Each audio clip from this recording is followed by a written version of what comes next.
भैया बहनों, आज हम हिंदी की पाठ्य पुस्तक वसंत भाग 1 के पाठ क्रमांक 2 बचपन का वाचन करते हुए समझेंगे। इस पाठ की लेखिका कृष्णा सोबती है। ज्ञानपीठ पुरस्कार से सम्मानित हिंदी की सुप्रसिद्ध लेखिका कृष्णा सोबती का जन्म 18 फरवरी 1925 को पाकिस्तान के गुजरात प्रांत में हुआ था और जब भारत और पाकिस्तान का विभाजन हुआ तो उनका पूरा परिवार दिल्ली में आकर बस गया था।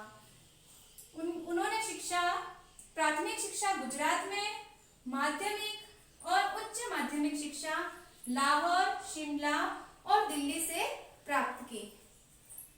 उन्होंने कई उपन्यास लिखे हैं जिसमें डार से बिछोड़ी, यारों के यार, तीन पहाड़, सूरजमुखी, अंधेरे के, जिंदगी नामा आदि प्रमुख रचनाएं लिखी है। इनकी मृत्यु 25 जनवरी 2019 को हुई थी। प्रस्तुत संस्मरण में कृष्णा सोबती ने अपने जीवन की, अपने बचपन की कुछ खट्टी मीठी यादों से हमें परिचित करवाया है। वह पिछली शताब्दी में जन्मी थी तो करीब उस समय में और अभी के समय में क्या क्या परिवर्तन हुए हैं इससे हमको अवगत करवाया है। उम्र के हिसाब से वे किसी की दादी भी है और नानी भी होगी या उनकी उम्र की होगी।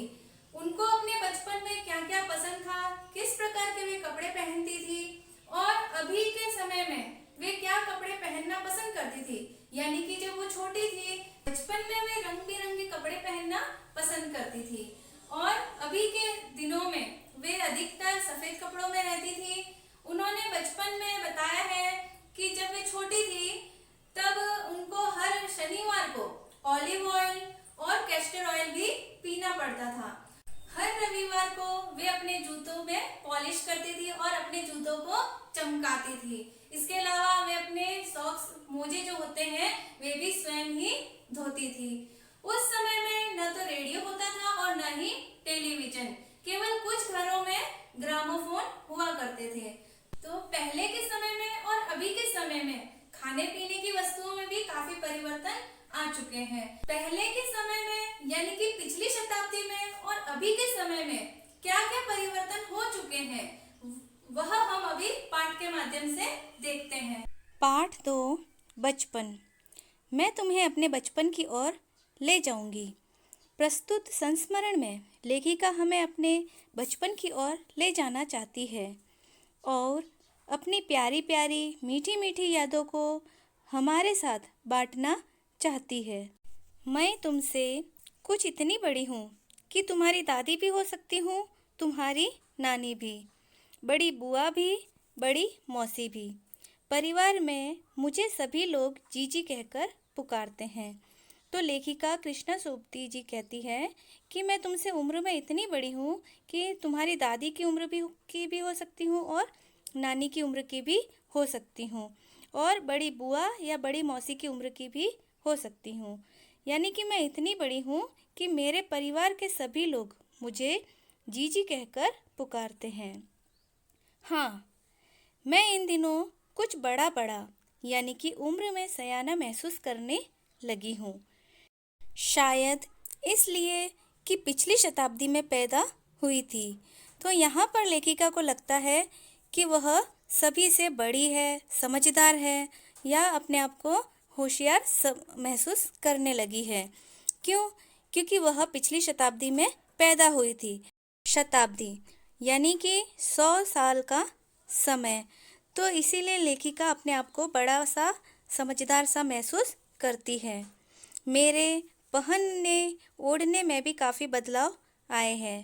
पहले मैं रंग बिरंगे कपड़े पहनती रही हूँ, नीला, जामुनी, ग्रे, काला, चॉकलेटी।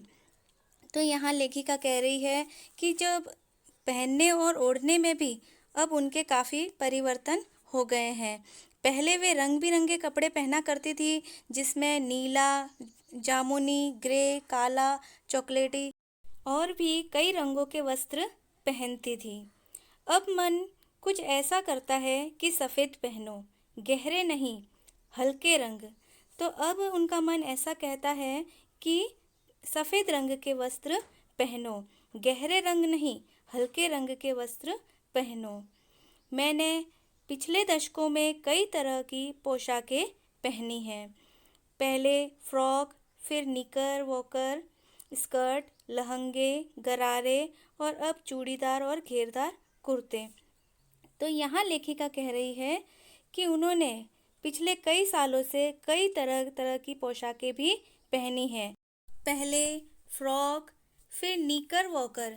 निकर वॉकर यानी कि एक प्रकार का घुटने तक का खुला पायजामा होता है। फिर स्कर्ट, लहंगे, गरारे, गरारे यानी कि ढीली मोहरी मोहरी का पायजामा, और अब चूड़ीदार और घेरदार कुर्ते पहनना पसंद करती है। बचपन के कुछ फ्रॉक तो मुझे अब तक याद है। हल्की नीली और पीली धारी वाला फ्रॉक। तो यहाँ पर उन्हें अपने बचपन की कुछ फ्रॉक अभी भी याद है जो उनकी मनपसंद हुआ करती थी, जिसमें हल्के नीले रंग की और पीली धारी वाली फ्रॉक थी। गोल कॉलर और बाजू पर भी गोल कफ। गोल कॉलर और उसकी बाजू यानी कि आस्तीन पर भी गोल कफ हुआ करता था। एक हल्के गुलाबी रंग का बारीक चुन्नटों वाला घेरदार फ्रॉक, नीचे गुलाबी रंग की फ्रिल, और एक गुलाबी रंग की बारीक बारीक चुन्नटों वाला घेरदार फ्रॉक था जिसके नीचे फ्रिल लगी हुई थी। फ्रिल यानी कि झालर, फ्रॉक के नीचे जो झालर लगी होती है वह फ्रॉक आज भी लेखिका को याद है। उन दिनों फ्रॉक के ऊपर की जेब में रुमाल और बालों में इतराते रंग बिरंगे रिबन का चलन था। तो लेखिका की उम्र में जब वह छोटी थी, उन दिनों फ्रॉक के ऊपर जेब होती थी और उस जेब में रुमाल रखा जाता था और बालों में रंग बिरंगे यानी कि कई रंगों की रिबन पहले आती थी, वह लगाने का चलन भी था। लेमन कलर का बड़े प्लेटों वाला गर्म फ्रॉक जिसके नीचे फर टंकी थी, और एक नींबू रंग की एक बड़े बड़े प्लेट वाली गरम फ्रॉक भी थी जिसके नीचे फर टंगी हुई थी, लगी हुई थी। 2 ट्यूनिक भी याद है, एक चॉकलेट रंग का और अंदर की कोटी प्याजी, दूसरा ग्रे और उसके साथ सफ़ेद कोटी। लेखिका को अपने बचपन के 2 ट्यूनिक भी याद है। ट्यूनिक यानी कि बाहरी कोट, तो एक चॉकलेटी रंग का और अंदर की जो कोटी थी वह प्याजी रंग की थी। प्याजी यानी कि हल्का गुलाबी, या प्याज के छिलके का जो रंग होता है उसे प्याजी रंग कहते हैं। और दूसरा ग्रे रंग का ट्यूनिक, उसके साथ में सफ़ेद रंग की कोटी भी थी। मुझे अपने मोजे और स्टॉकिंग भी याद है। तो आगे लेखिका कहती है कि उन्हें अपने मोजे और स्टॉकिंग यानी कि जो लंबी जुराबें होती है, एक प्रकार के मोजे ही होते हैं, वे भी याद है। बचपन में हमें अपने मोजे खुद धोने पड़ते थे, वह नौकर या नौकरानी को नहीं दिए जा सकते थे, इसकी सख्त मनाही थी। तो जब वे छोटी थी तब उन्हें बचपन में अपने मोजे स्वयं ही धोने पड़ते थे। वे नौकर या नौकरानी से यह कार्य नहीं करवा सकते थे, इसके लिए सख्त मना किया हुआ था। हम बच्चे इतवार की सुबह इसी में लगाते। तो जब वे छोटे थे तब ये सभी बच्चे रविवार के दिन अपने मोजे धोने में और अपने स्वयं के कार्य करने में ही यह दिन लग जाता था। धो लेने के बाद अपने अपने जूते पॉलिश करके चमकाते। जब जूते कपड़े या ब्रश से रगड़ते तो पॉलिश की चमक उभरने लगती, और अपने मोजे धोने के बाद में वे अपने अपने जूतों में पॉलिश करते थे और उन्हें चमकाते थे। और जब जूतों पर कपड़ा या ब्रश रगड़ते तो जूतों पे जो चमक थी, पॉलिश की जो चमक थी, वह और अच्छे से उभरने लगती थी। सर्वर, मुझे आज भी बूट पॉलिश करना अच्छा लगता है, हालांकि अब नई नई किस्म के शू आ चुके हैं। कहना होगा कि ये पहले से कहीं ज़्यादा आरामदेह है। हमें जब नए जूते मिलते उसके साथ ही छालों का इलाज शुरू हो जाता, तो वे सर्वर से कहती है कि मुझे आज भी बूट पॉलिश करना बहुत अच्छा लगता है। हालांकि अब नए नए किस्म के कई प्रकार के जूते आ चुके हैं और यह भी कहना होगा कि आज के समय के जो जूते हैं वे बहुत ही आरामदेह है। हमें जब नए जूते मिलते यानी कि जब उनके ज़माने में उनको जब नए जूते मिलते थे तो साथ ही पैरों में पड़ने वाले छालों का इलाज भी करना शुरू हो जाता था। जब कभी लंबी सैर पर निकलते अपने पास रुई जरूर रखते। जूता लगा तो रुई मोजे के अंदर। हाँ, हमारे तुम्हारे बचपन में तो बहुत फ़र्क हो चुका है। तो वे कहते हैं कि जब हम कभी भी लंबी सैर पर निकलते थे तो अपने पास में रुई ज़रूर रखते थे, क्योंकि जब ज़्यादा देर चलते हैं तो पैरों में जूते से छाले पड़ जाते और जब ऐसा कुछ होता तब जूते के अंदर रुई लगा देते थे। तो ये बता रहे हैं कि हमारे और तुम्हारे यानी कि उनके समय में और अब हमारे समय में, हमारे समय के बचपन में बहुत ही फ़र्क हो चुका है, बहुत ही बदलाव आ चुके हैं। हर शनिचर को हमें ऑलिव ऑयल या कैस्टर ऑयल पीना पड़ता। तो वे बता रही है कि हर शनिवार को उनको जैतून का तेल या अरंडी का तेल पीना पड़ता था। यह एक मुश्किल काम था और यह बहुत ही मुश्किल काम उन्हें लगता था।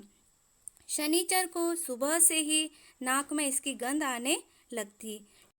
शनिवार की सुबह से ही उनकी नाक में जैतून के तेल और अरंडी के तेल की गंध आने लगती थी, यानी कि उनको गंध महसूस होती थी।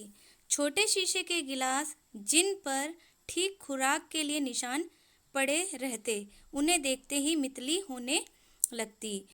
जो छोटे शीशे वाले गिलास होते थे उन पर इन लोगों को बचपन में कितना कितना ऑयल देना है, जो कैस्टर ऑयल और ऑलिव ऑयल है यानी अरंडी का तेल और जैतून का तेल कितनी मात्रा में मिलेगा, इसकी निश्चित मात्रा के निशान लगे हुए थे और उन्हें देखते ही, उन गिलास को देखते ही लेखिका को मितली होने लगती, यानी कि उल्टियाँ होने लगती। मुझे आज भी लगता है कि अगर हम न भी पीते वह शनिवारी दवा तो ज़्यादा कुछ बिगड़ने वाला नहीं था, सेहत ठीक ही रहती। तो लेखिका को आज भी ऐसा लगता है कि यदि हम वह शनिवारी जो दवा थी वह नहीं पीते, यानी कि जैतून का तेल या अरंडी का तेल नहीं पीते, तो भी उनकी सेहत पर किसी प्रकार का कोई प्रभाव नहीं पड़ता, उनकी सेहत ठीक ही रहती। भैया बहनों, आज के गद्यांश को हम इतना ही समझेंगे। तो भैया बहनों, अभी हमने जो गद्यांश पढ़ा है और उसको समझा है, उसके कुछ कठिन शब्दार्थ इस प्रकार से हैं, जैसे कि सयाना यानी होशियार, बड़ा या समझदार। शताब्दी 100 साल का समय। निकर वोकर एक प्रकार का घुटने तक का खुला पायजामा। फ्रिल यानी कि झालर। ट्यूनिक बाहरी कोट। स्टॉकिंग यानी कि लंबी जुराब। ऑलिव ऑयल जैतून का तेल। कैस्टर ऑयल अरंडी का तेल। शनिचर मतलब शनिवार। खुराक निश्चित मात्रा। मितली यानी कि उल्टियां। तो भैया बहनों, इन शब्दार्थ को आप अपनी कक्षा कार्य की कॉपी में कक्षा कार्य क्रमांक 3 लिख करके लिखेंगे। तो भैया बहनों, आज हम इतना ही समझेंगे। इसके आगे का गद्यांश हम अगले वीडियो में पढ़ेंगे और समझेंगे।